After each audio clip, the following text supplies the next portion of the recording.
10 second में आपको x की वैल्यू निकालनी है। वीडियो को यहीं पे पॉज कर दें और अपना आंसर कमेंट कर दो। चलो, अब हम साथ में मिलकर सॉल्व करते हैं। तो यहाँ पे मैं क्या करूंगा, जितनी भी बड़ी संख्या है उसको मैं सिंगल डिजिट में कन्वर्ट कर दूंगा सारे डिजिट्स को ऐड करके। जैसे 6 और 1 7, 7 और 3 10, 10 को फिर से 1 और 0 को ऐड कर दो, बन जाएगा 1। सो 1 इंटू एक्स बन गया x, प्लस 5 और 1 बन गया 6, इक्वल्स टू 8 और 5 बन गया 13, 13 मतलब 3 और 1 4, सो 4 का स्क्वायर बन गया 16, 16 मतलब है 7, प्लस 4 और 2 6, सो यहाँ 6 और 6 कट गया तो x की वैल्यू क्या आ गई 7। लेकिन ऑप्शन में तो नहीं है, तो ऑप्शन में भी यही करना है। तो 4 प्लस 2 प्लस 0 बन गया 6, ये बन जाएगा 7।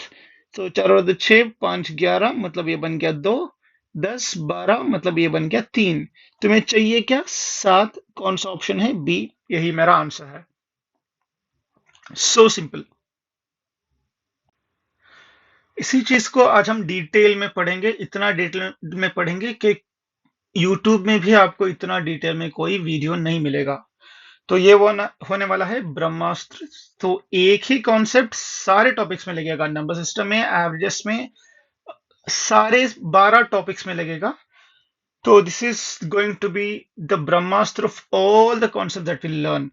तो ये है वैदिक मैथमेटिक्स का पावर। तो चलो बेसिक से स्टार्ट करते हैं, वेरी बेसिक से। तो सम ऑफ डिजिट्स होता क्या है? तो आज का कॉन्सेप्ट है सम ऑफ डिजिट्स, या डिजिटल सम भी बोल सकते हो। तो सम ऑफ डिजिट्स एक्चुअली होता क्या है, मान लो कि कोई संख्या है 365।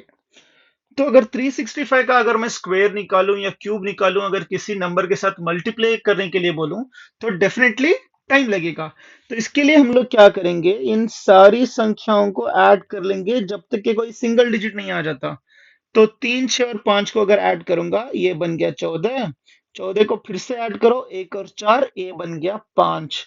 तो 365 का सम ऑफ डिजिट्स क्या होगा 5। तो अगर आपको इसका डेफिनेशन चाहिए तो डेफिनेशन हम ये लोग ये लिख सकते हैं कि sum of digits of a number till we get one digit value. तो सारे डिजिट्स को तब तक ऐड करना है जब तक कोई सिंगल डिजिट वैल्यू नहीं आ जाती।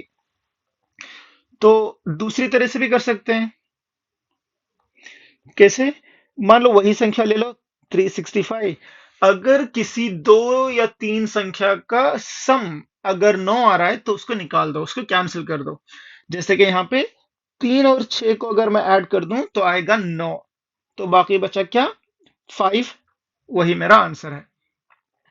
तो यहाँ पे कुछ चीजों का ध्यान रखना है, या फिर और एक डेफिनेशन जो बनेगा वो डेफिनेशन क्या बन सकता है, तो it is the reminder after dividing, or sorry, remainder after removing all nines, remainder after removing all nines।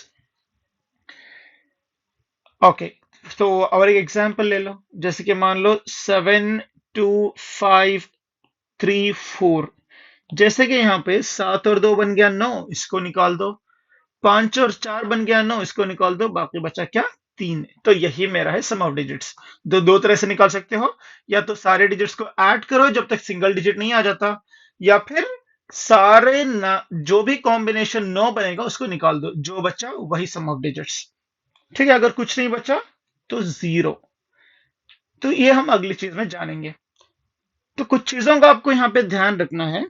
Note number 1, यहां पे हम लोग 0 और 9 दोनों को बराबर मानेंगे। अभी पूछोगे क्यों?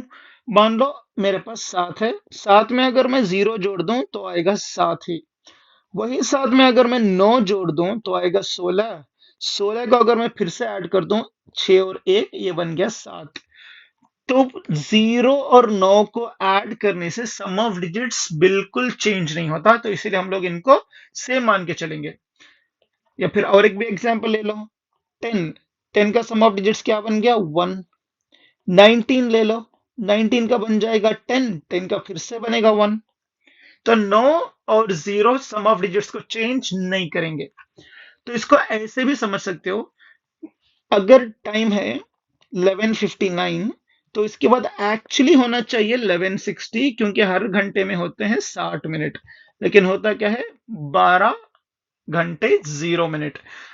तो 60th मिनट पे जो पोजीशन रहेगी मिनट हैंड की और 0th मिनट में जो पोजीशन रहेगी वो दोनों बराबर है। यहाँ पे हम लोग क्या मान के चल रहे हैं, तो मैक्सिमम और मिनिमम वैल्यू कोइंसाइड हो रही है। इसी तरह से नंबर सिस्टम में मिनिमम और मैक्सिमम वैल्यू सेम मान के चलेंगे। तो और कुछ चीजें हैं जिनका आपको ध्यान रखना है। तो अगली है नोट नंबर 2, किसी भी संख्या को, जैसे कि मान लो 7 को, या फिर कोई भी और नंबर ले लो, 4 को 4 + 9, तो आंसर क्या आएगा 13। 13 का फिर से आ जाएगा 4। तो 9 ऐड करने से सम ऑफ डिजिट्स चेंज नहीं होगा। या फिर कोई भी नंबर ले लो, 2 2 + 9 11, 11 मतलब क्या होगा 2, तो सम ऑफ डिजिट्स चेंज नहीं होगा। तो यहां पे क्या है, sum of digits will not change by adding 9, by adding 9। तो एक चीज का आपको ध्यान रखना है। दूसरी और वेरी इंपॉर्टेंट वो ये है कि मान लो कोई भी एक नंबर ले लो 8, उसको 9 से मल्टीप्लाई कर दो, आएगा 72। 72 का सम ऑफ डिजिट्स होगा 9। 12 फिर से 9 से मल्टीप्लाई कर दो, 108, सम ऑफ डिजिट्स क्या होगा 9। 5 इसका 9 से मल्टीप्लाई कर दो, 45, तो सम ऑफ डिजिट्स क्या आएगा 9। तो बेसिकली हो क्या रहा है, एनी नंबर इनटू 9, तो इसका जो सम ऑफ डिजिट्स आएगा वो क्या होगा 9 ही आएगा। जैसे कि मान लो 9 इंटू 3 + 4 इंटू 7, तो इसका भी जो सम ऑफ डिजिट्स निकल के आएगा वो क्या होगा 9 ही होगा। ये बहुत ही इंपॉर्टेंट है, कुछ डिफिकल्ट क्वेश्चन में ये हमें बहुत साथ देगा, इसको ध्यान। तो अगली इंपॉर्टेंट चीज है, अगर कोई फ्रैक्शन आ गया तो उसके साथ कैसे डील करोगे। जैसे कि मान लो एक फ्रैक्शन आ गया 1/2, अगर डिनोमिनेटर में 2 है तो उसके साथ डील कैसे करोगे। तो हमें यहाँ पे करना है न्यूमरेटर और डिनोमिनेटर की मल्टीप्लाई 5 से। तो ये बन गया 5/10, 10 मतलब है 1 और 0, फिर से बन गया 1। जैसे तैसे करके डिनोमिनेटर को 1 बनाना है। तो बेसिकली क्या हो रहा है, अगर 2 है तो उसकी गुणा होगी 5 से, अगर 5 है तो उसकी गुणा होगी 2 से, क्योंकि इन दोनों का प्रोडक्ट निकल के आता है 10, और 10 की सम ऑफ डिजिट से 1। अगर सम ऑफ डिजिट्स 1 है डिनोमिनेटर में तो ये बहुत इजी है हमें कैलकुलेट करने के लिए। ऐसे ही अगर कोई और फ्रैक्शन आ गया, मान लो 1/4, तो अभी क्या करोगे, न्यूमरेटर और डिनोमिनेटर की मल्टीप्लाई होगी 7 से। क्यों, ये बन गया 7, सो 7 4 टाइम्स 28, सो 28 का सम ऑफ डिजिट्स क्या होगा 10, फिर से ये बन जाएगा 1। तो क्या ध्यान में रखना है, अगर डिनोमिनेटर 4 है तो उसकी गुणा होगी 7 से, अगर डिनोमिनेटर 7 है तो उसकी गुणा होगी 4 से, क्योंकि इन दोनों का सम ऑफ डिजिट्स प्रोडक्ट बन के आएगा 28। 28 का सम ऑफ डिजिट्स फिर से निकल के आएगा 1। ऐसे ही अगर मान लो डिनोमिनेटर 8 है तो अभी क्या होगा, न्यूमरेटर और डिनोमिनेटर की मल्टीप्लाई होगी 8 से। क्यों, तो ये बन गया 8, डिनोमिनेटर 8 8 टाइम्स 64, 64 का सम ऑफ डिजिट्स फिर से 10, 10 मतलब फिर से 1। तो बेसिकली क्या होगा, अगर 8 है, अगर 8 है तो 8 की मल्टीप्लाई किससे होगी, 8 से ही होगी। तो और जो बच्चे नंबर्स कौन से हैं, 3 6 9, अगर ये नंबर डिनोमिनेटर में आ गए तो सबसे इंपॉर्टेंट काम है try to cancel, try to cancel in numerator also. तो इसका मतलब क्या है, एक एग्जाम्पल से समझते हैं। तो 168/12, तो इसकी वैल्यू मुझे निकालनी है। हालांकि बहुत ईजी है, इसको हम समझने के लिए यूज कर रहे हैं। जैसे कि मान लो 11, 12, 13 और 14, ये चार ऑप्शन है हमारे पास। तो हम लोग नॉर्मली अगर सम ऑफ डिजिट से करेंगे तो कैसे करेंगे? 8 और 1 9, 9 और 6 15, 15 मतलब क्या होगा, फिर से 6 डिवाइडेड बाई 2 और 1 बन गया 3, तो ये आंसर आ जाएगा 2। तो मतलब ऑप्शन ए 11 आ जाएगा, लेकिन ये बिल्कुल गलत है। अब देख सकते हो। तो इन दिस केस यहां पे करना क्या है, तो 168 को ऐसे ही रख लो, डिनोमिनेटर 12 को लिख लो 3 into 4, क्योंकि हमें ये 3 निकालना है डिनोमिनेटर से, हमें 3 नहीं चाहिए। अगर 3 में निकाल दूं तो 3 5 टाइम्स 15, एक बच गया, तो 6 टाइम्स 18, तो 56 बन गए। अभी डिनोमिनेटर में 3 नहीं है, तो आप आराम से सम ऑफ डिजिट्स यूज कर सकते हो। 6 और 5 11, 11 बन जाएगा 2 डिवाइडेड बाई 4, सो 2/4 हो जाएगा 0.5। इनका भी सम ऑफ डिजिट्स निकल के आएगा 5, तो क्लियरली मेरा आंसर बन जाएगा 14। तो sum of digits will not change if the decimals are there. अगर डेसिमल भी है तो सम ऑफ डिजिट्स ऐसे ही काम करेगा। अभी हम समझते हैं कि इसके एप्लीकेशन क्या क्या है। So what are the application of sum of digits? तो पहला तो एप्लीकेशन है डिविजिबिलिटी बाय 3 एंड 9, तो ये आपने पहले भी सीखा हुआ है। और दूसरा है रिमाइंडर कैलकुलेट करने के लिए स्क्वेयर्स, क्यूब्स, और लास्ट वाला तो एकदम जादू है। तो एप्लीकेशन 1 से स्टार्ट करते हैं कि डिविजिबिलिटी बाय 3 एंड 9। चलिए, होता क्या है, मान लो कि कोई संख्या है 420, तो इसका सम ऑफ डिजिट्स निकालना है। 4 2 और 0, ये बन गया 6। तो 6 क्लियरली डिवाइड होगा 3 से, इसका मतलब 420 भी डिवाइड होगा 3 से। 6 9 से डिवाइड नहीं होगा, तो क्लियरली 420 भी 9 से डिवाइड नहीं होगा। तो और एक एग्जांपल लेते हैं, सिमिलर एग्जांपल। तो इन्हीं डिजिट्स को मैं बढ़ाता हूं, 420, 420, 420। अगर मैं इनका सम ऑफ डिजिट्स लूं तो ये बन गया 6 और 6 12 और 1 2 18। तो अभी सम ऑफ डिजिट्स क्या निकल के आएगा, 18। 18 और 8 और 1 को फिर से ऐड कर दूं तो ये बन जाएगा 9। क्लियरली 9 3 से भी कटेगा, 9 9 से भी कटेगा। इसका मतलब ये जो नंबर दिया हुआ है ये 3 से भी डिवाइड होगा, 9 से भी डिवाइड होगा। तो ये बेसिक्स एप्लीकेशन है। सो दूसरा एप्लीकेशन है तो find the reminder when you divide the number by 9। अगर कोई भी संख्या को 9 से डिवाइड करोगे तो उसका रिमाइंडर कैलकुलेट करने में ये बहुत हेल्पफुल है।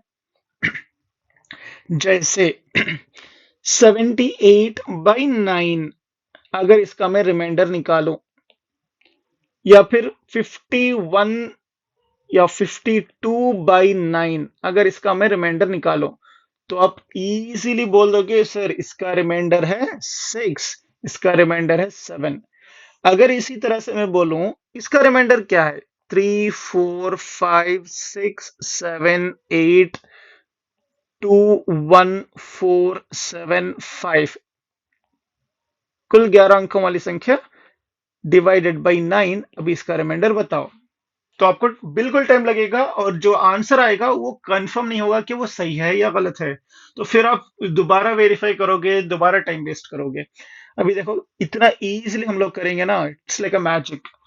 तो इन दोनों डिजिट्स को ऐड कर दो, 7 और 8 15, फिर से इनको ऐड कर दो, 5 और 1 6, यही मेरा आंसर है। फिर इन दोनों को ऐड कर दो, 5 और 2 7, वही मेरा आंसर है। तो क्या हो रहा है, reminder after dividing the number by 9 is nothing but sum of digits. अगर किसी संख्या को 9 से डिवाइड करने के बाद जो रिमाइंडर आएगा वो रिमाइंडर ही उसका सम ऑफ डिजिट्स होगा।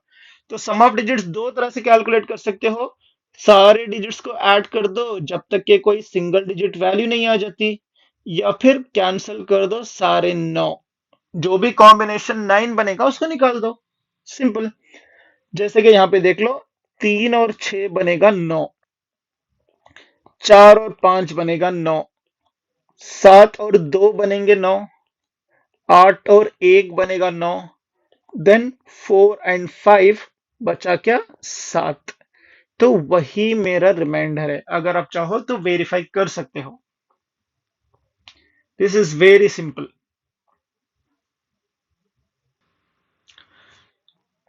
अभी इसी कॉन्सेप्ट पे एक क्वेश्चन करते हैं जो एसएससी में पूछा हुआ था। Find the reminder when 1001 into 2002 into 3003 divided by 9। अगर इन संख्याओं को 9 से अगर डिवाइड कर दूं तो सम ऑफ डिजिट्स क्या आएगा? डिवाइड बिल्कुल नहीं करना है, जस्ट सम ऑफ डिजिट्स। 1 और 1 2, 2 और 2 4, 3 और 3 6। तो इनकी मल्टीप्लाई कर दो, क्या आ गया? 2 into 4 into 6। तो ये निकल के आएगा 48। 48 तो रिमाइंडर होगा नहीं। फिर से ऐड कर दो, 8 और 4 12। फिर से ऐड कर दो, ये बन गया 3। यही मेरा आंसर है। So simple. सेकेंड्स में आपको आंसर आ जाएगा। मुझे टाइम इसीलिए लग रहा है क्योंकि I am writing everything and I am explaining you. अगर आप एग्जाम में कर दोगे तो ये विद इन 5 सेकेंड्स आपको आंसर मिल जाएगा। इसी चीज को आज हम डिटेल में पढ़ेंगे, इतना डिटेल में पढ़ेंगे कि यूट्यूब में भी आपको इतना डिटेल में कोई वीडियो नहीं मिलेगा। तो ये वो होने वाला है ब्रह्मास्त्र। तो एक ही कॉन्सेप्ट सारे टॉपिक्स में लगेगा, नंबर सिस्टम में, एवरेजेस में, सारे 12 टॉपिक्स में लगेगा। तो this is going to be the Brahmastra of all the concept that will learn. तो ये है वैदिक मैथमेटिक्स का पावर। तो चलो बेसिक से स्टार्ट करते हैं, वेरी बेसिक से। तो सम ऑफ डिजिट्स होता क्या है? तो आज का कॉन्सेप्ट है सम ऑफ डिजिट्स, या डिजिटल सम भी बोल सकते हो। तो सम ऑफ डिजिट्स एक्चुअली होता क्या है? मान लो कि कोई संख्या है 365। तो अगर 365 का अगर मैं स्क्वायर निकालूं या क्यूब निकालूं, अगर किसी नंबर के साथ मल्टीप्लाई करने के लिए बोलूं, तो डेफिनेटली टाइम लगेगा। तो इसके लिए हम लोग क्या करेंगे, इन सारी संख्याओं को ऐड कर लेंगे जब तक कि कोई सिंगल डिजिट नहीं आ जाता। तो 3, 6 और 5 को अगर ऐड करूंगा, ये बन गया 14। 14 को फिर से ऐड करो, 1 और 4, ये बन गया 5।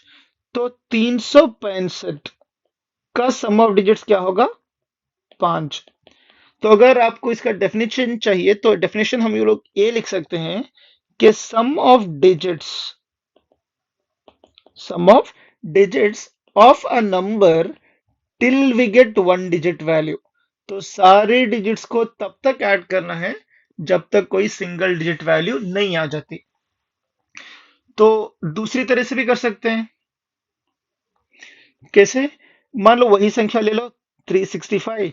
अगर किसी 2 या 3 संख्या का सम अगर 9 आ रहा है तो उसको निकाल दो, उसको कैंसिल कर दो। जैसे कि यहाँ पे 3 और 6 को अगर मैं ऐड कर दूं तो आएगा 9। तो बाकी बचा क्या? 5।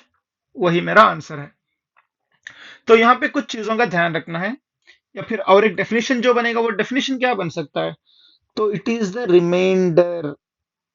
Reminder after dividing, or sorry, remainder after removing all nines. Remainder after removing all nines. Okay. तो और एक एग्जांपल ले लो, जैसे कि मान लो 7, 2, 5, 3, 4। जैसे कि यहाँ पे 7 और 2 बन गया 9, इसको निकाल दो। 5 और 4 बन गया 9, इसको निकाल दो। बाकी बचा क्या? 3। तो यही मेरा है सम ऑफ डिजिट्स। दो तरह से निकाल सकते हो, या तो सारे डिजिट्स को ऐड करो जब तक सिंगल डिजिट नहीं आ जाता, या फिर सारे जो भी कॉम्बिनेशन 9 बनेगा उसको निकाल दो, जो बचा वही सम ऑफ डिजिट्स। ठीक है, अगर कुछ नहीं बचा तो 0। तो ये हम अगली चीज में जानेंगे। तो कुछ चीजों का आपको यहाँ पे ध्यान रखना है। नोट नंबर 1, यहां पे हम लोग 0 और 9 दोनों को बराबर मानेंगे। अभी पूछोगे क्यों? मान लो मेरे पास 7 है, 7 में अगर मैं 0 जोड़ दूं तो आएगा 7 ही। वही 7 में अगर मैं 9 जोड़ दूं तो आएगा 16। 16 को अगर मैं फिर से ऐड कर दूं, 6 और 1 ये बन गया 7। तो 0 और 9 को ऐड करने से सम ऑफ डिजिट्स बिल्कुल चेंज नहीं होता, तो इसीलिए हम लोग इनको सेम मान के चलेंगे। या फिर और एक भी एग्जांपल ले लो, 10। 10 का सम ऑफ डिजिट्स क्या बन गया? 1। 19 ले लो, 19 का बन जाएगा 10, 10 का फिर से बनेगा 1। तो 9 और 0 सम ऑफ डिजिट्स को चेंज नहीं करेंगे। तो इसको ऐसे भी समझ सकते हो, अगर टाइम है 11:59 तो इसके बाद एक्चुअली होना चाहिए 11:60, क्योंकि हर घंटे में होते हैं 60 मिनट, लेकिन होता क्या है 12 घंटे 0 मिनट। तो 60th मिनट पे जो पोजीशन रहेगी मिनट हैंड की और 0th मिनट में जो पोजीशन रहेगी वो दोनों बराबर है। यहाँ पे हम लोग क्या मान के चल रहे हैं? तो मैक्सिमम और मिनिमम वैल्यू कोइंसाइड हो रही है। इसी तरह से नंबर सिस्टम में मिनिमम और मैक्सिमम वैल्यू सेम मान के चलेंगे। तो और कुछ चीजें हैं जिनका आपको ध्यान रखना है। तो अगली है नोट नंबर 2। किसी भी संख्या को, जैसे कि मान लो 7 को, या फिर कोई भी और नंबर ले लो, 4 को 4 प्लस 9, तो आंसर क्या आएगा? 13। 13 का फिर से आ जाएगा 4। तो 9 ऐड करने से सम ऑफ डिजिट्स चेंज नहीं होगा। या फिर कोई भी नंबर ले लो, 2। 2 प्लस 9 11। 11 मतलब क्या होगा? 2। तो सम ऑफ डिजिट्स चेंज नहीं होगा। तो यहां पे क्या है? Sum of digits will not change, will not change by adding 9, by adding 9। तो एक चीज का आपको ध्यान रखना है। दूसरी और वेरी इंपॉर्टेंट वो ये है कि मान लो कोई भी एक नंबर ले लो, 8, उसको 9 से मल्टीप्लाई कर दो, आएगा 72। 72 का सम ऑफ डिजिट्स होगा 9। 12 फिर से 9 से मल्टीप्लाई कर दो, 108। सम ऑफ डिजिट्स क्या होगा? 9। 5 इसका 9 से मल्टीप्लाई कर दो, 45। तो सम ऑफ डिजिट्स क्या आएगा? 9। तो बेसिकली हो क्या रहा है? Any number, any number into 9, तो इसका जो सम ऑफ डिजिट्स आएगा वो क्या होगा? 9 ही आएगा। जैसे कि मान लो 9 इंटू 3 प्लस 4 इंटू 7, तो इसका भी जो सम ऑफ डिजिट्स निकल के आएगा वो क्या होगा? 9 ही होगा। ये बहुत ही इंपॉर्टेंट है, कुछ डिफिकल्ट क्वेश्चन में ये हमें बहुत साथ देगा। इसको आखिरी और सबसे तगड़ा कॉन्सेप्ट है आंसर वेरिफिकेशन। तो बेसिकली इसमें क्या होता है, जो क्वेश्चन होता है उसका सम ऑफ डिजिट हम लोग निकालेंगे, फिर जो आंसर होता है, ऑप्शंस होते हैं, उनका सम ऑफ डिजिट निकालेंगे, जो भी मैच होगा वही हमारा आंसर होगा। एक एग्जांपल देख लेते हैं, so it will be very clear for you. तो अभी हमें निकालना है 119 का स्क्वायर। अगर आप मल्टीप्लाई करोगे तो बहुत टाइम लगेगा। तो मम्मी कंपैरेटिवली, सो 119 का स्क्वायर, तो बेसिकली सम ऑफ डिजिट्स क्या कहता है? 9 को आप कैंसिल कर सकते हो, तो बचा 11। 11 को आप ऐड कर दो, 1 और 1 2 स्क्वायर, तो ये बन गया 4। तो अभी ऑप्शंस पे आ जाओ। ऑप्शन में हम लोग 9 कैंसिल कर सकते हैं, 6 7 8 9, बचा क्या? 3। 6 7 8 9, रिमेनिंग क्या है? 4। 6 7 8 9, रिमेनिंग है 5। 6 7 8 9, रिमेनिंग है 6। तो हमें चाहिए क्या? 4। यही 4 हमारा आंसर है। तो same method for all the topics, चाहे वो नंबर सिस्टम के क्वेश्चंस हो या एलसीएम एचसीएफ के हो, एवरेजेस में भी ये काम आएगा, percentage, profit loss, simple interest, compound interest, सारे के सारे टॉपिक्स और सिंप्लीफिकेशन में बहुत ही ज्यादा हेल्पफुल है। सो और एक एग्जांपल लेते हैं। So will start our exercise from here. तो हमारा पहला क्वेश्चन है, a number increased by 22.5% gives 98, find the number. ठीक है, कोई एक नंबर है, अगर उसको हम 22.5% से बढ़ाएंगे तो आएगा 98, 98। तो वो नंबर क्या है? तो हमें बेसिकली ये चीज पता होनी चाहिए कि मान लो कोई नंबर है 10, अगर उसका मैं 100% निकालो, 100% ऑफ 10, तो वो 10 ही आएगा। तो बेसिकली है क्या, कोई भी नंबर और उसका 100% ऑफ नंबर दोनों एक ही चीज है। अगर नंबर की जगह पे मैं उसका 100% निकालूं, 100% ऑफ नंबर, तो दोनों सेम ही होंगे। तो मैं ये मान के चलता हूं कि वो 100% ऑफ नंबर है सम एक्स। ठीक है, अगर उस 100% में मैं 22.5% बढ़ाऊं तो कितना आएगा, 122.5%। तो वो 122.5% की वैल्यू क्या है, 98। अभी बेसिक मैथमेटिक्स रूल क्या कहता है, इसको क्रॉस मल्टीप्लाई कर दो, 100 इंटू 98, एक्स इंटू 122.5। तो बेसिकली ये इक्वेशन क्या बनेगा, 122.5x इक्वल्स 98 इंटू 100। तो अभी आप नॉर्मली कैसे सॉल्व करेंगे, x equal to 98 into 100 by 122.5, तो उसको सॉल्व करने में टाइम लगेगा। तो हम लोग यहाँ पे सम ऑफ डिजिट्स का इस्तेमाल करते हैं। देखो सम ऑफ डिजिट्स क्या कहता है, 9 को कैंसिल कर दो, तो यहाँ पे भी 9 बनेगा, 5 2 और 2 9, तो उसको कैंसिल कर दो, रिमेनिंग 1। 1 इंटू एक्स क्या बनेगा, x it is equal to, यहाँ पे बच्चा है 8, 100 मतलब 1, 1 प्लस 0 प्लस 0, तो 8 इंटू 1 क्या बनेगा, 8। तो हमें ऑप्शंस में क्या ढूंढना है, 8। अभी देखो 8 प्लस 1 9, तो ये नहीं हो सकता। 1 प्लस 8 9, ये भी नहीं हो सकता। 8 प्लस 0 8, ये हो सकता है। तो 4 प्लस 0 4। तो clearly option C is my correct answer. ठीक है, और एक क्वेश्चन देखते हैं। Chutki sold a plot for rupees 18,700 and loses 15%. On what price must that plot be sold to gain 15%? चुटकी ने एक प्लॉट को बेचा है 18,700 में, तो उसको लॉस है 15%। अगर उसको 15% प्रॉफिट चाहिए तो कितने में वो बेचेगी। ठीक है, तो 18,700 में बेचा है उसने, जिसकी वजह से उसको लॉस हुआ है 15%, मतलब 100 में 15 का लॉस हुआ है, तो बचा कितना परसेंटेज, 85।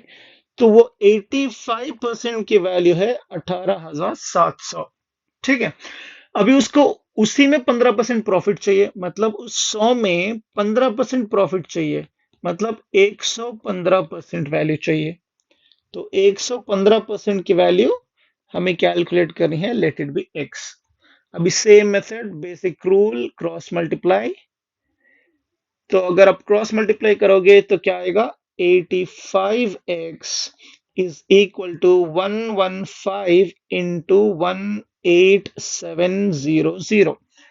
अभी सम ऑफ डिजिट्स को यूज करो, 8 और 5 13, 3 और 1 4।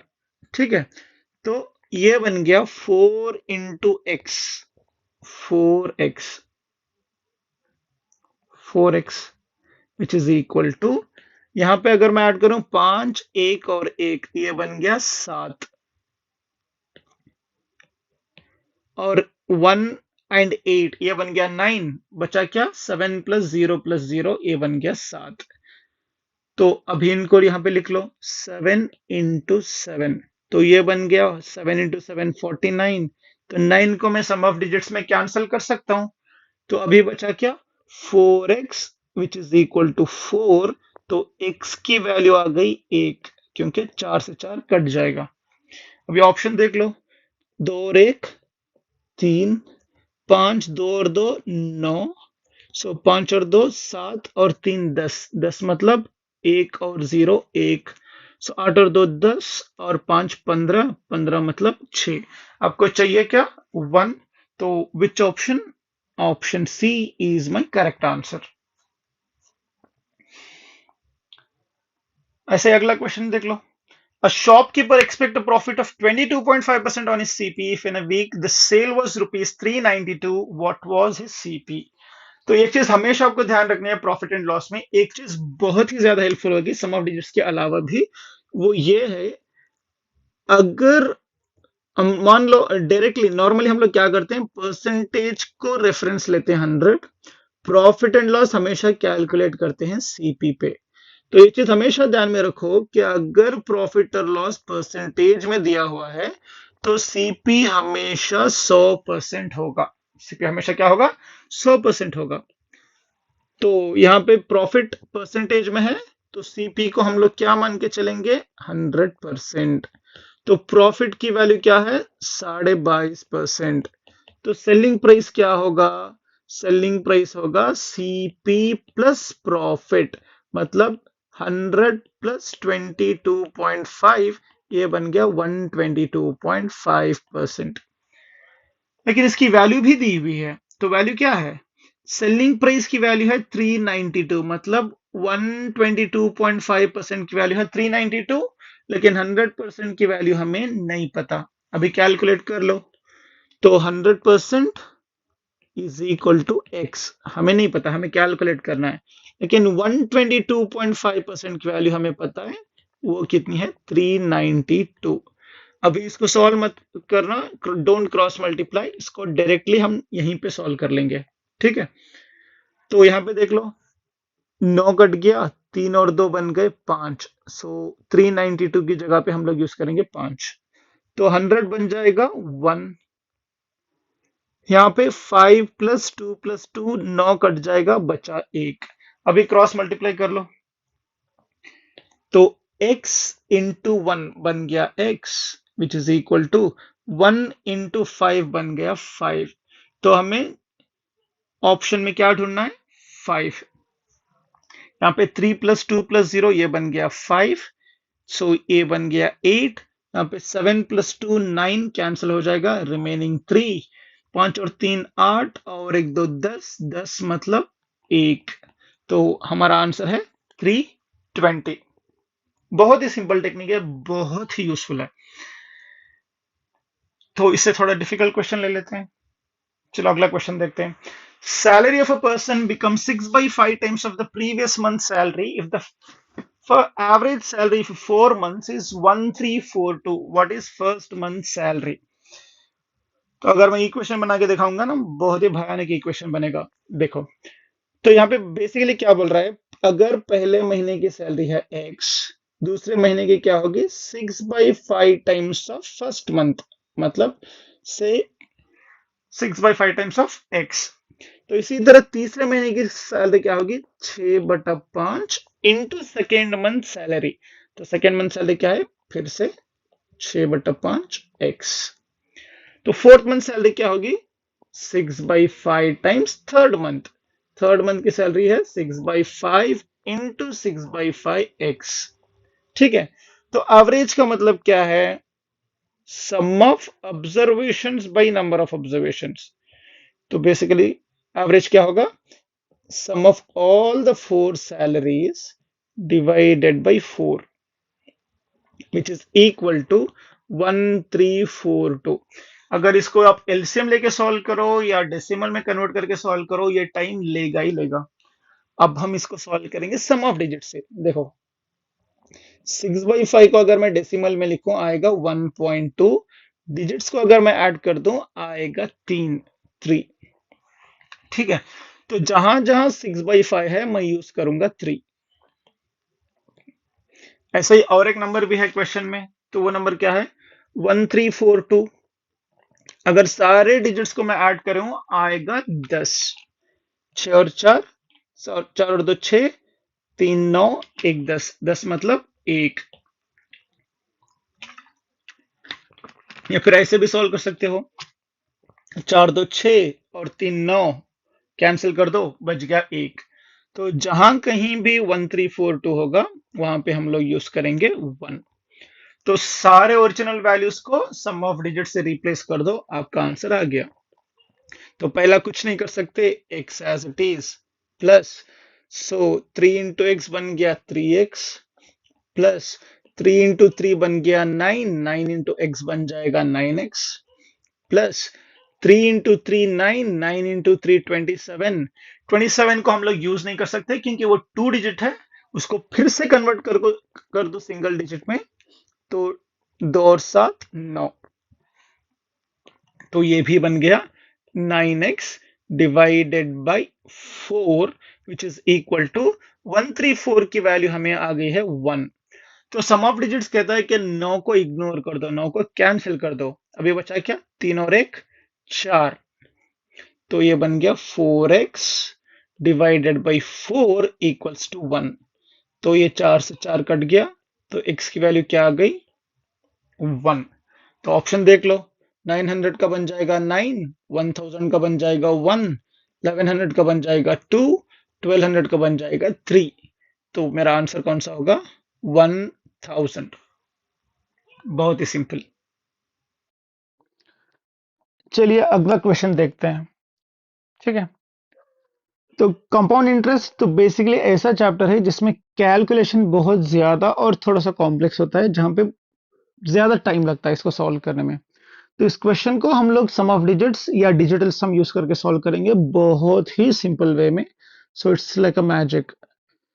So find the compound interest on ₹20,000। तो प्रिंसिपल वैल्यू क्या है, 20,000। रेट ऑफ इंटरेस्ट क्या है, 10%। तो टाइम पीरियड, या फिर इसको कभी भी हम लोग एन भी लिख लेते हैं, तो ये बन गया 2 years।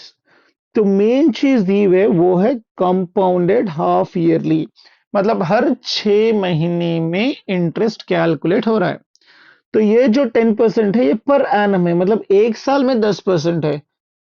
क्योंकि 6 महीने में कैलकुलेट हो रहा है, तो इसकी जगह हम लोग क्या यूज करेंगे, 5%। 2 साल, तो ये दिखा रहा है कि 2 साल है, लेकिन हमें चाहिए कितने बार 6 महीने रिपीट हो रहे हैं। तो 6 महीने रिपीट होंगे 4 बार, क्योंकि 2 साल में हाफ ईयर्स कितने आते हैं, 4। तो since interest is calculated for every half an hour, तो विल चेंज दिस वैल्यूज। तो ये आप डिटेल में उस चैप्टर में पढ़ोगे, अभी कैलकुलेशन पे ध्यान दीजिए। ठीक है, तो कंपाउंड इंटरेस्ट का फॉर्मूला होता है अमाउंट माइनस प्रिंसिपल। तो अमाउंट का फॉर्मूला होता है P into 1 + R/100 whole rise to N minus P।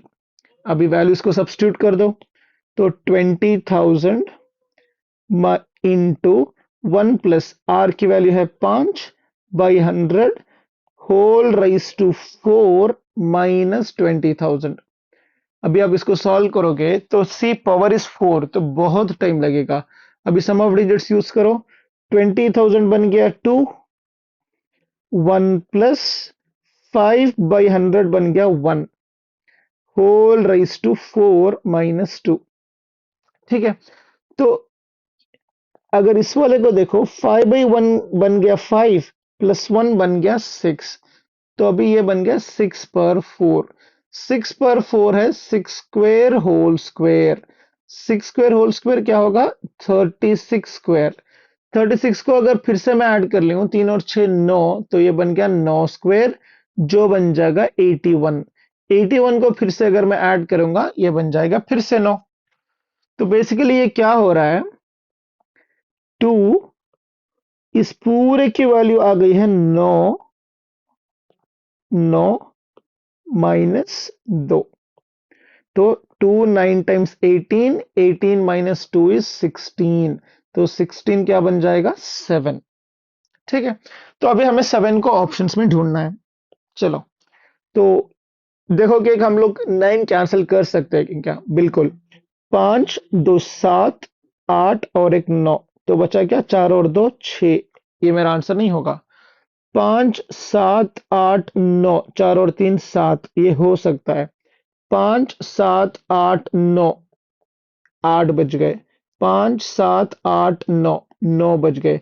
हमें चाहिए क्या, 7। कौन सा ऑप्शन है, ऑप्शन बी।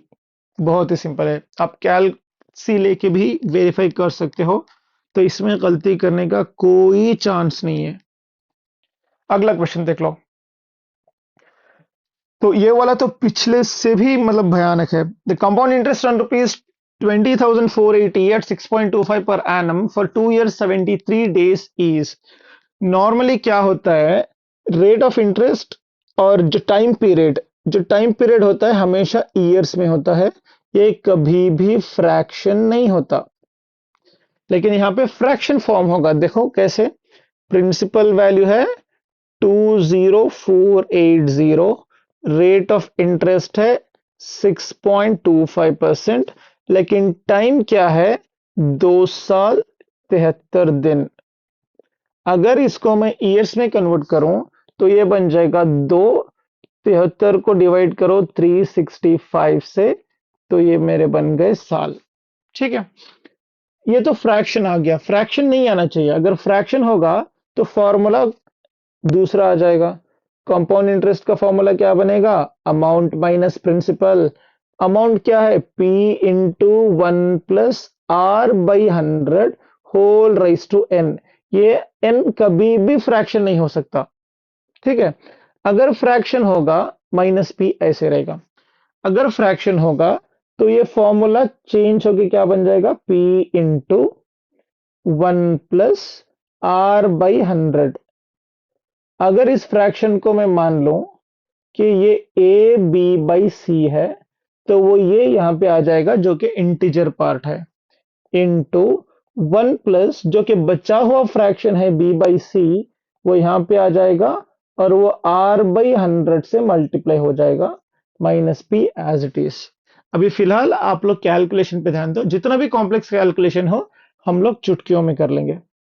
ठीक है, तो ये बन जाएगा 20480 इंटू 1 प्लस आर की वैल्यू है 6.25/100, ए की वैल्यू है क्लियरली यहां पे 2, इंटू 1 प्लस बी बाई सी, ये बन गया 73/365 इंटू 6.25/100। बिल्कुल घबराना नहीं है, बहुत ही सिंपल में हम लोग इसको करेंगे। अभी सम ऑफ डिजिट्स निकालो सबका। 20480 का क्या आएगा, 8 और 2 10, 10 और 4 14, 14 मतलब 5। तो यहाँ पे 6 और 2 8 और 3 सॉरी 8 और 5 13, 13 मतलब 4। ठीक है, तो ये बन गया 5 इंटू 1 प्लस, तो 6.25 बन गया 4 divided by 1 whole square. Solve करना है तो कर लो या फिर ऐसे ही रख दो, इंटू यहाँ पे कुछ आएगा, फिर ये वाला आ जाएगा 5, क्योंकि हमने उसको सॉल्व करके रखा है यहाँ पे। अगर इस वाले को देखो तो 6 और 3 9, ये कट जाएगा, बचा 5। 5 से अगर आप इसको डिवाइड कर लो 5 1 टाइम्स, तो ये 125 बार जाएगा। डेसिमल को रहने दो क्योंकि वैसे भी हम लोग सम ऑफ डिजिट्स ही लेंगे। अगर इस वाले का हम लोग सम ऑफ डिजिट्स लेंगे तो ये बन गया 5 और 2 7 और 1 8। ठीक है, तो ये बन गया 8 इंटू 7 और 3 बन गया 10, 10 का मतलब है 1, और डिनोमिनेटर में 100 है, इसका मतलब है 1। तो ये सारा बन गया 8। अगर मतलब ये जो सम है ये पूरा मिलके बन गया 8। 8 और 1 कितना है, 9। हमने रूल्स में पढ़ा था कि 9 से किसी की भी अगर गुणा कर दो तो 9 ही आएगा। तो 9 से अगर मैं इन सब की भी गुणा कर दूं ना तो 9 ही आएगा। तो बेसिकली मुझे बचेगा 9 माइनस 5 जो कि आएगा 4। बहुत अच्छे से समझाया, अगर समझ में आया तो वीडियो को एक बार दोबारा रिवाइंड करके देख लो। तो सम ऑफ डिजिट्स आ गया 4। अभी ऑप्शंस देख लो, ये बन जाएगा 3, ये बन जाएगा 8, ये बन जाएगा, सारे कैंसिल हो जाएंगे, 0 या फिर 9। हमें पता है कि 0 9 दोनों सेम होते हैं। यहाँ पे 9 और 9 कट गया, 2 और 2 4, हमें चाहिए 4, तो हमारा ऑप्शन है डी। बहुत ही इंटरेस्टिंग, बहुत ही इंपॉर्टेंट कॉन्सेप्ट है। ठीक है, चलो अगला देखते हैं। 526 इंटू 12 प्लस 18। अब से जो भी है, जो भी मुश्किल क्वेश्चन थे हमने पहले ही खत्म कर लिए। अब जो भी है बहुत मजेदार है, 1 मिनट भी नहीं लगेगा, 10-10 सेकेंड, 15-15 सेकेंड, क्वेश्चन खत्म।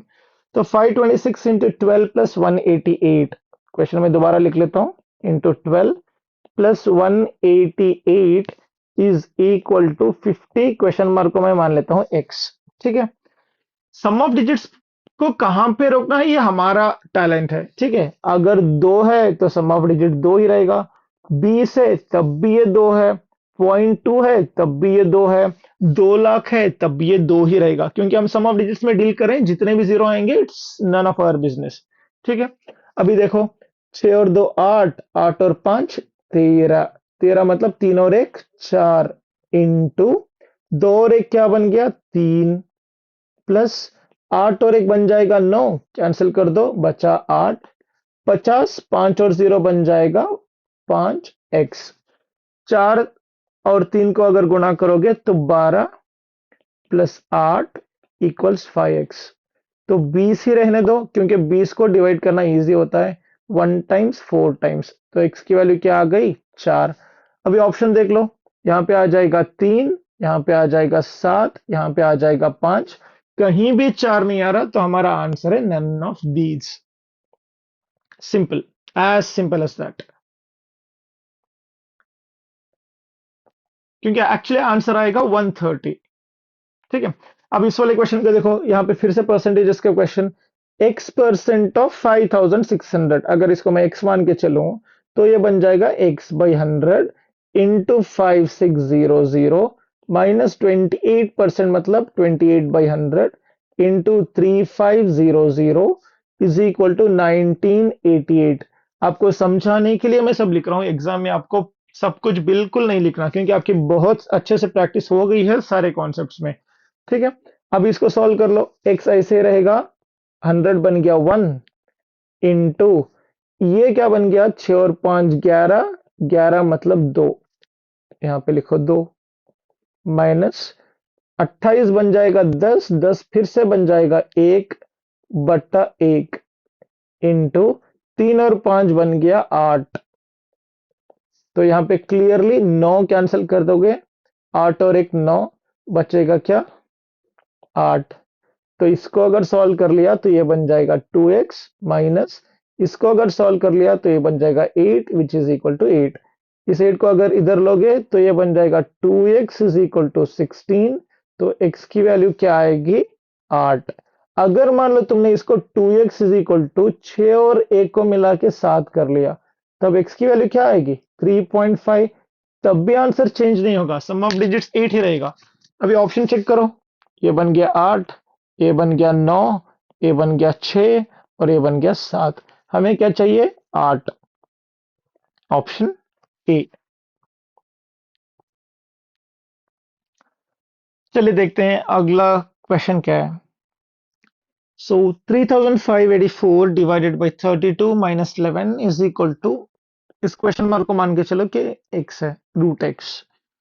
तो इसको मैं दोबारा लिख लेता हूँ, 3584 divided by 32 minus 11 is equal to root x। जैसे मैंने पहले आपको बोला है, where to stop sum of digits, sum of digits को कहां पे रोकना ये अपना टैलेंट है। तो 8 और 4 12, 15 और 20 डिवाइडेड बाई 3 और 2 5। अगर इसको मैं 2/5 लिखूंगा, अगर मैं 20 को 2 प्लस 0 लिखूंगा तो 2/5 आ जाएगा 0.4, फिर भी सम ऑफ डिजिट रहेगा 4 ही। अगर आप सिंपल रखना चाहते हो तो 20 ही रखो, माइनस 11, 1 प्लस 1 बन जाएगा 2 रूट एक्स। तो 1 टाइम्स 4 टाइम्स, सो 4 माइनस 2 आ जाएगा 2 root x is equal to, तो एक्स की वैल्यू आ जाएगी 4। अभी ऑप्शन देख लो, 3 4 और 5, 2 4 5 और 6, 2 3 और 4, 2 4 5 और 6, तो हमें चाहिए 4, तो हमारा ऑप्शन है सी। ठीक है, अगला क्वेश्चन देखते हैं।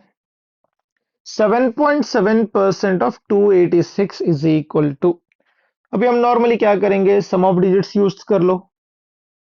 17.7% का मतलब होता है डिवाइडेड बाई 100 इंटू 286। अभी सारे डिजिट्स का मतलब सारे नंबर्स का सम ले लो, 7 और 7 14, 15, 15 मतलब हो गया 6, 8 और 2 10, 10 और 6 17, 17 मतलब सॉरी 10 और 6 16, 16 मतलब हो गया 7। तो अभी ये क्या बन गया 6 इंटू 7, 100 बन जाएगा 1, तो 6 7 टाइम्स 42 42, तो ये बन गया 6। अभी ऑप्शंस देख लो, 6, 8 और 10, 15। 15 मतलब हो जाएगा 6। 6, 8, 10, 15। 15 मतलब हो जाएगा 6। 6, 12, 14 और 4, 18, 9 मतलब बन गया 8। 6, 8 और 6, 14, ये 18, ये बन गया 5। तो अभी दिक्कत क्या है कि दो ऑप्शन में 6 आ रहा है, तो अभी हम सम ऑफ डिजिट्स यूज नहीं कर सकते। अगर आप स्मार्ट हो तो और एक चीज यूज कर सकते हो, जब कभी भी सम ऑफ डिजिट्स क्लैश होगा, वो है unit digit concept. Unit digit. तो यूनिट डिजिट होता क्या है? देखो यहाँ पे यूनिट डिजिट मतलब लास्ट डिजिट है 7, यहाँ पे लास्ट डिजिट है 6। तो इन दोनों की गुणा कर दो। 7 इंटू 6 क्या बन जाएगा? 42। मतलब इन दोनों को गुणा करने से जो आंसर आएगा, उस आंसर का लास्ट डिजिट क्या होगा? 2। तो ऐसा एक ही ऑप्शन है, तो वो है ऑप्शन ए। ठीक है। तो सबसे पहले आपको यूनिट डिजिट यूज करना है। जब कभी भी यूनिट डिजिट क्लैश होगा, सम ऑफ डिजिट हेल्प करेगा। सम ऑफ डिजिट क्लैश होगा, यूनिट डिजिट हेल्प करेगा, ऐसी चीजों में। ठीक है। तो आज का आखिरी सवाल देखते हैं। 8282 मतलब 8282 plus 2828 is equal to question mark into 40। और क्वेश्चन मार्क को अगर x मान लो, 40 इंटू एक्स बन जाएगा 4x। ठीक है। अभी सेम थिंग। 8 और 2 10, 8 और 2 10, 20। 20 मतलब 2। तो 8 और 2 10, 8 और 2 10, 20। 20 मतलब 2। तो 4 प्लस 0 4x। 2 और 2 बन गए 4। तो x की वैल्यू क्या आएगी? ऑब्वियसली 1। नाउ अभी सम ऑफ डिजिट्स। 7 और 2 9 कैंसिल। 7 और 7 14। 14 और 5 19। 19 में 9 कट गया, 1 बचा। Option A is my answer. बाकी भी वेरीफाई कर लेते हैं। 7 और 2 9। 5 5 10 17। 17 मतलब ये बन गया 8। नहीं हो सकता। 7 और 2 9 कैंसिल। 7 और 2 9 कैंसिल, बच गया 5। ये भी नहीं हो सकता। 7 और 2 9 कैंसिल। 5 5 10 और 12। 12 मतलब 3। ये भी नहीं हो सकता। तो आज जो सीखा, this is the power of वैदिक मैथमेटिक्स। इसमें बहुत सारी मेहनत लगी है। Do share with your friends, and if anyone wants to contact us for the coaching, even the placement training, you can contact on this number or this mail ID. So share with as many people as you want. So like, share and subscribe to the channel. Have a great day ahead. All the very best, guys. See you soon in the next video.